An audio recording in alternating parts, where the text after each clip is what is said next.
آیا می‌دونستید که در دل داستان‌های عرفانی رمزی نهفته است که میتونه نگاه شما رو به زندگی برای همیشه تغییر بده؟ داستان شیخ صنعان و پند کلاه نمدی نمونه‌ای از این نوع حکایات و داستان‌ها هستند. حکایت شیخ صنعان یکی از داستان‌های عرفانی زیباست. گفته شده که اصل داستان در کتابی از امام محمد غزالی اومده و عطار نیشابوری این داستان رو به زیبایی تمام در کتاب منطق الطیر به نظم کشیده.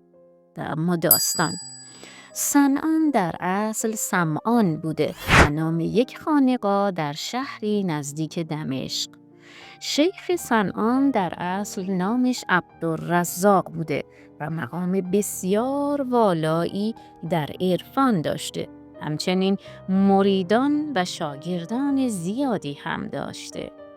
آورده شده که شیخ صنعان چندین شب خواب می‌بینه که گزارش از کعبه به روم افتاده و در برابر بتی سجده میکنه. از این خواب بسیار آشفته میشه و متوجه میشه که راه دشواری در پیش داره که جان به در بردن از اون همچین آسون نیست، ولی راهیه که باید بره و تجربه کنه. برای همین تصمیم میگیره که راه سفر به روم رو در پیش بگیره. ماجرا رو به مریدان خودش هم میگه و به اونها میگه که باید زودتر قدم در راه بذارم و به روم برم تا تعبیر خوابم معلوم بشه. القصه تعداد زیادی از مریدانش هم همراه اون میشند و همگی به راه میافتند تا اینکه به روم برن. اونا وقتی به روم رسیدن همه جای شهر به گردش می پرداختند تا اینکه روزی در این گردش ها شیخ صنعان بنا و عمارت با شکوهی رو می بینه که دختر ترسا و مسیحی در کنار پنجره اون عمارت نشسته بوده. اون دختر اونقدر زیبا بود که آفتاب هم به صورت زیبای اون حسد می‌ورزید و هر کی که عاشقش میشد از شدت اشتیاق و عشق قبل از رسیدن به او جان میداد. و اما دختر هم با دیدن شیخ صنعان نقاب را از چهره خودش بر می داره و شیخ با دیدن چهره بدون نقاب دختر تمام وجودش از عشق آتش می گیره. عشق اون دختر زیبارو تمام هستی و ایمان و مقام و شهرت صنعان رو به باد پناه میده. بله دوستان، این عشق چنان شیخ رو دیوونه میکنه که چیزی جز رسیدن به اون دختر در وجودش باقی نمیمونه و برای اون هم حاضر میشه که همه چیزش رو بده. و اما وقتی که مریدان و شاگردان او شیخ رو به این حال و روز میبینن، حیرون و سرگردون مونده بودن که چی کار کنند. به دنبال راه چاره میگشتند و به او پند و نصیحت فراوانی کردند. اما چون قضای روزگار کار خودش رو کرده بود، هیچ پندی اثر نداشت و هیچ دارویی دردش رو درمان نمی‌کرد. او تا شب همچنان چشم بر آن ایوان دوخته بود. شب هم نه یک دم به خواب رفت و نه یک دم قرار داشت و ساکن همون کوی دلدار شد. شاگردان دوباره در اطرافش جمع شدند و هر کی یه پندی میداد. یکی از مریدانش بهش گفت ای شیخ بزرگ، برخیز و غسلی کن و اندیشه بد را از دلت بیرون کن. و شیخ گفت امشب صدها بار با خون جگر غسل کردم.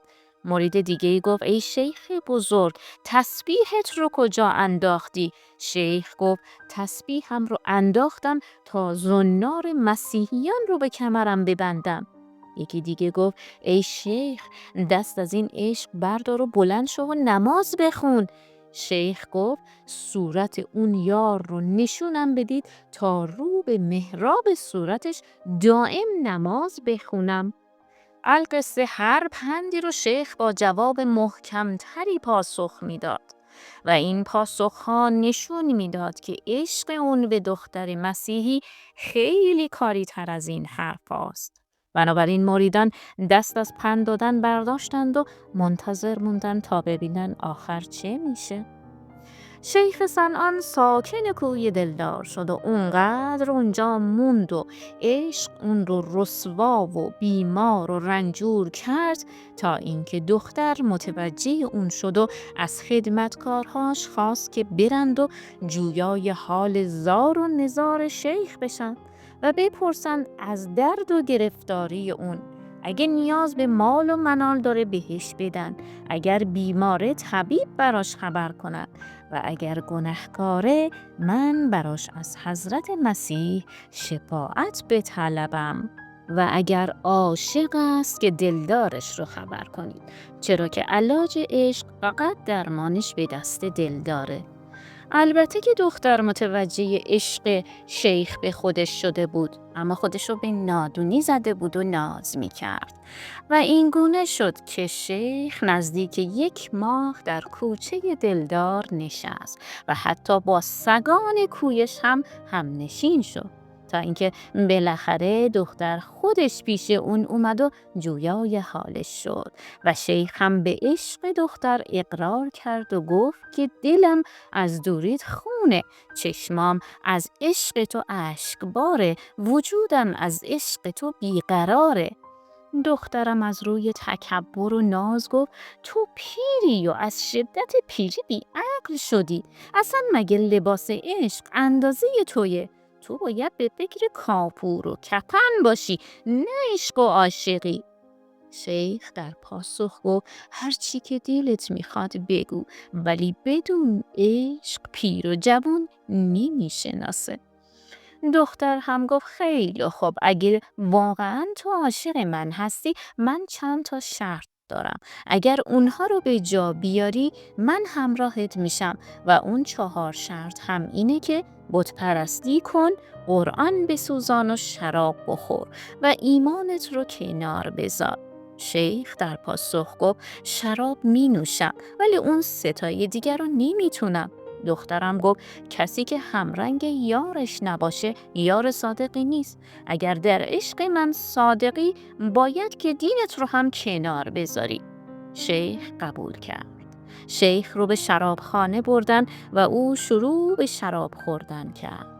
مستی شراب از یک طرف و جمال زیبای دختر مسیحی از طرف دیگه چنان اون رو مست کرده بود که نزدیک بود دست در گردن دختر بندازه که دختر گفت اکنون اگه قصد داری به من برسی باید که به دین من هم اقرار کنی. شیخ باز هم قبول کرد.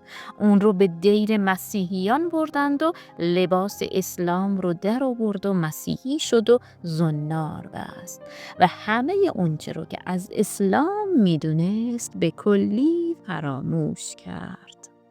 اون وقت رو به دختر کرد و گفت ای دلبر زیبا رو، هر چه خواستی انجام دادم، شراب نوشیدم، بت پرستی کردم، اکنون وصل تو رو میخوام، همه این کارها رو برای رسیدن به تو انجام دادم.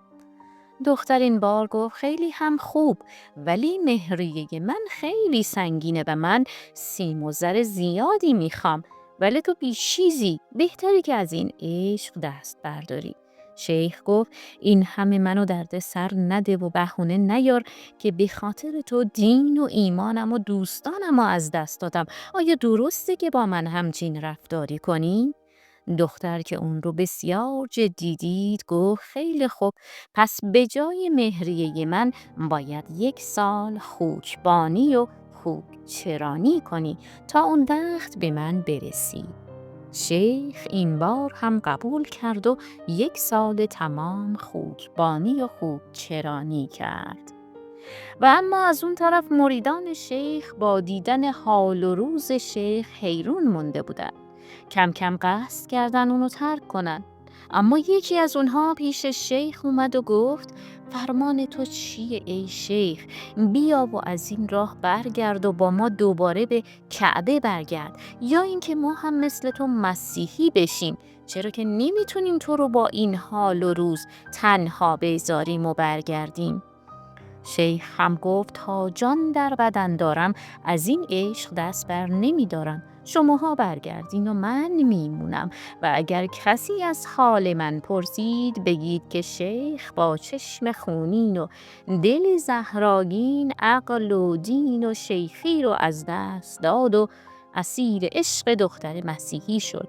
اون سخن رو گفت و از اون مرید روی برگردوند و پیش خوکان برگشت. بله دوستان، مریدان با دل سوخته به مکه و کعبه برگشتند. و اما شیخ در کعبه یاری شفیق داشت که به هنگام سفر با اون حاضر نبود و هنگامی که برگشت و جای خالی شیخ رو دید و مریدان شیخ رو بی شیخ دید، از اونها جویای حال شیخ شد. مریدانم تمام ماجرا رو برای او تعریف کردند. اون یار وفادار شیخ خیلی ناراحت شد و گفت اگر شما با شیخ خودتون همرنگ بودین باید هرچه اون میکرد شما هم میکردین و ازش پیروی میکردید و زنار میبستید و مسیحی میشدید. پس شرم بر شما باد که شیختون رو تنها گذاشتید و رها کردید. مریدان گفتن ما خواستیم که با شیخ همراه باشیم اما اون قبول نکرد و به ما گفت که دنبال کار خودمون بریم. آن یار وفادار شیخ خیلی ناراحت شد و گفت که باید به درگاه خداوند برگردیم و شبانه روز برای شیخ دعا کنیم و شفاعتش رو کنیم. بنابراین اونها 40 شبانه روز به تضرع و دعا و چله نشینی پرداختن تا دوباره شیخشون رو به دست بیارن و سرانجام پس از 40 شبانه روز به آن یار شیخ الهام شد که از دیرباز غباری در وجود شیخ بود که اونو گرفتار کرده بود، ولی حالا به دعای شما اون غبار برطرف شد و او توبه کرد و از گناه پاک شد. اون یار شفیق این مژده رو به همگی داد و اونها عازم محلی شدند که شیخ در آنجا خوکبانی میکرد. شیخ با دیدن یاران از خجالت جامه‌های خودش رو پاره کرد، اما یاران به اون دلداری دادند و گفتند امروز روز شکر و سپاسه، نه غم و پشیمانی. و شیخ دوباره غسلی کرد و از نو مسلمان شد و همگی دوباره عازم مکه و کعبه شدند. و اما از اون طرف دختر مسیحی در خواب دید که خورشید با اون صحبت میکنه و میگه به دنبال شیخ برو و دین او رو بپذیر و تو که اون رو پلید کرده بودی دوباره به دست او پاک شو. دختر چون از خواب بیدار شد تمام وجودش پر از درد و اندوه شده بود و احساس عجیبی داشت و چاره‌ای ندید جز این که به دنبال شیخ بره. او در حالی که به دنبال شیخ میرفت و سر از پا نمی شناخت با خداوند راز و نیاز می کرد و می گفت مرد راهت رو من گمراه کردم و از راه بردم، اما تو منو از راه نبر که من نادان بودم و ندانسته خطا کردم. از اون طرف خبر به شیخ صنعان رسید که دختر مسیحی از دینش برگشته و به راه اومده و در این زمان نیاز به دستگیری داره. شیخ دوباره چون باد به سرعت به عقب برگشت و به دنبال دختر رفت. مریدان همگی دوباره دچار نگرانی شدند که شیخ ایمانش رو باز از دست داد، اما شیخ به اونها گفت نگران نباشید و حال دختر رو برای اونها گفت.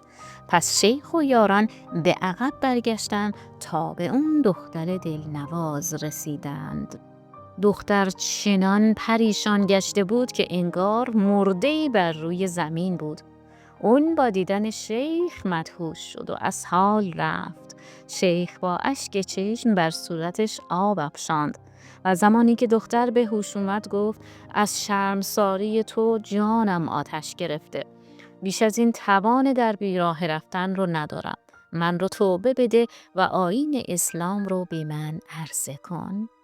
دختر چنان ذوق ایمان بر دلش جاری شده بود که توان موندن در این جهان رو از دست داد و با شیخ وداع کرد و جان به جان آفرین تسلیم کرد.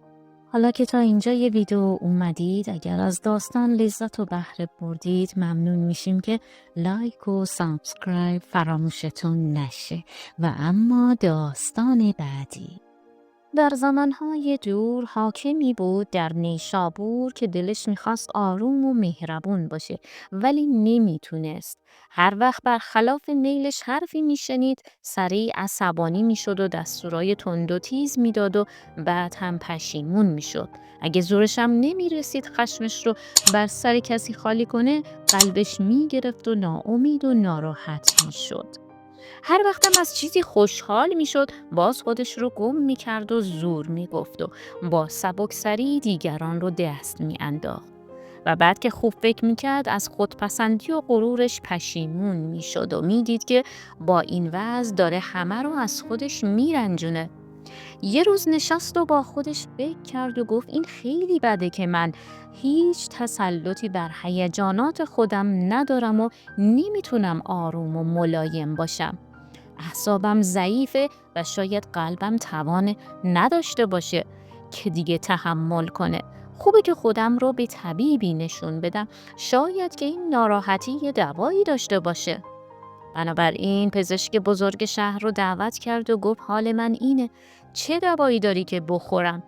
طبیب گفت تا اونجایی که من میدونم در تن تو عیب و نقصی نیست که بشه با دوا درمونش کرد. شکی نیست که این ناراحتی یه بیماریه ولی داروی خوراکی نداره. این مربوط به اخلاق و تربیته که تو رو از بچگی خودپسند و لوس بار آوردن و رفتار تو خامه و برای اینکه پخته تر بشی باید زیاد کتاب بخونی و از گفتار بزرگان و سرگذشت دیگران پند بگیری و برای خودت یک شعار اخلاقی درست کنی که بردباری و خویشتن‌داری رو به تو تلقین کنه و دائم هم بهش نگاه کنی و به اون عادت کنی تا در غم و شادی زود دست و پات رو گم نکنی.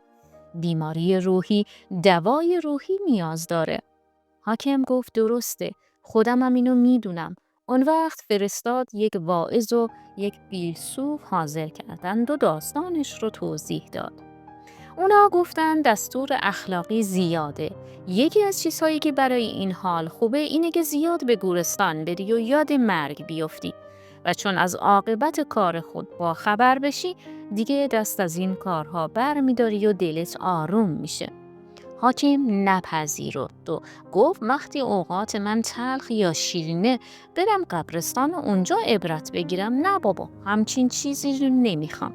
من یه دستور خیلی ساده تر میخوام که همیشه همراه هم باشه.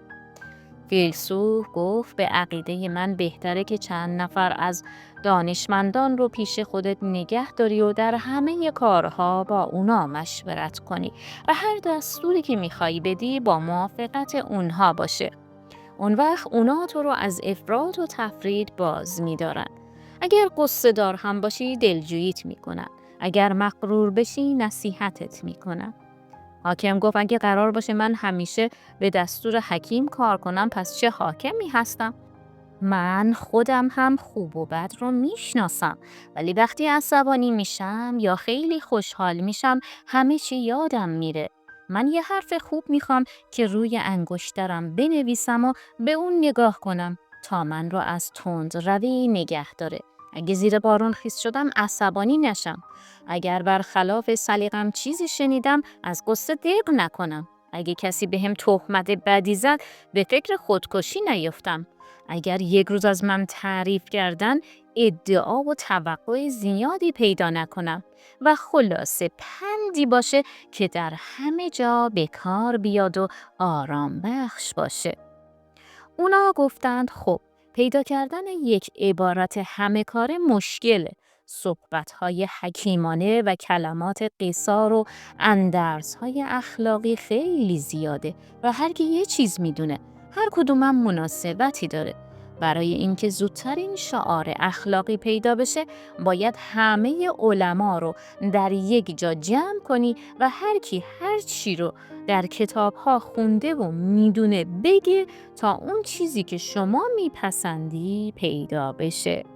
حاکم گفت خیلی خوبه و بعد دستور داد که عده‌ای از دانشمندان و سخنوران جمع بشند و انجمنی رو تشکیل بدهند.